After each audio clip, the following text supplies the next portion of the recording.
તો સુરતના કુદસદ કન્યાસી રોડ પર પોલીસ પર થયેલા ફાયરિંગ મામલે મોટા સમાચાર મળી રહ્યા છે।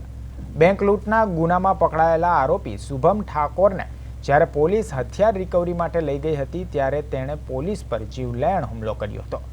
આ મામલે કિમ પોલીસ સ્ટેશનમાં આરોપી વિરુદ્ધ હત્યાના પ્રયાસનો ગુનો નોંધવામાં આવ્યો છે। સુરત શહેર પોલીસે બેંક લૂંટના એક કેસની તપાસ માટે આરોપી શુભમ ઠાકોરને કુદસદ કન્યાસી રોડ પર લઈ જવામાં આવ્યો હતો। આરોપીએ ગુનામાં વપરાયેલી પિસ્તોલ અને મોબાઈલ અહીં છુપાવ્યા હોવાની કબૂલાત કરી હતી। જોકે હથિયાર કાઢતી વખતે આરોપીએ ચાલાકી વાપરીને પોલીસ પર એક રાઉન્ડ ફાયરિંગ કર્યું હતું।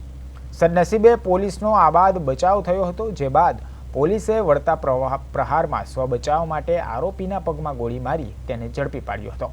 હાલમાં આરોપી શુભમ પોલીસની કડક સુરક્ષા વચ્ચે સારવાર હેઠળ છે, તો બીજી તરફ કિમ પોલીસે પોલીસ પર હુમલો કરવા બદલ અને કાયદાકીય પ્રક્રિયામાં અવરોધ ઊભો કરવા બદલ એટેમ્પ્ટ ટુ મર્ડર હેઠળની ફરિયાદ નોંધી છે।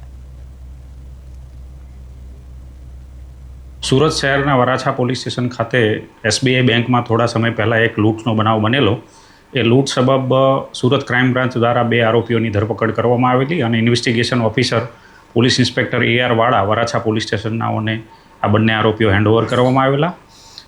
એ આરોપીઓ છે એ રિમાન્ડ ઉપર હતા। એ દરમિયાન એક આરોપી શુભમ ઠાકોર જે છે એ ક્યાંય કોઈ જગ્યાએ કંઈ વસ્તુ છુપાયેલી અને સંતાડેલી હોય એ બતાવવા માગતો હોય, જે સબબ ડિસ્કવરી પંચનામું કરવાનું હોય, આ ઇન્વેસ્ટિગેશન ઓફિસર AR વાળા અને સાથે ક્રાઇમ બ્રાન્ચની ટીમ અને ACP KI મોદીનાઓ પોલીસ જાપ્તા સાથે આજે ડિસ્કવરી પંચનામાની જગ્યા ઉપર પહોંચેલા અને એ ડિસ્કવરી પંચનામા સબબ આજે આરોપીને લઈને કુદસદ કન્યાસી રોડ ઉપર કાચા રસ્તા ઉપર આ આરોપી સામે ચાલીને જગ્યા બતાવેલી, ત્યાં લઈ ગયેલા અને એ દરમિયાન એની જે પિસ્તોલ સંતાડેલી હતી અને મોબાઈલ સંતાડેલી હતી એ જગ્યાની નજીકમાં લઈ જતા આ આરોપી છે સંતાડેલી પિસ્તોલ છે એમાંથી પોતે નાસી જવા માટે થઈને એક રાઉન્ડ ફાયર પોલીસ ઉપર કરેલું અને એ ફાયરિંગ દરમિયાન પોલીસે સ્વ બચાવમાં એક રાઉન્ડ ફાયર કરેલો અને એ રાઉન્ડ જે છે એના પગમાં વાગતા એને ઇન્જરી થઈ।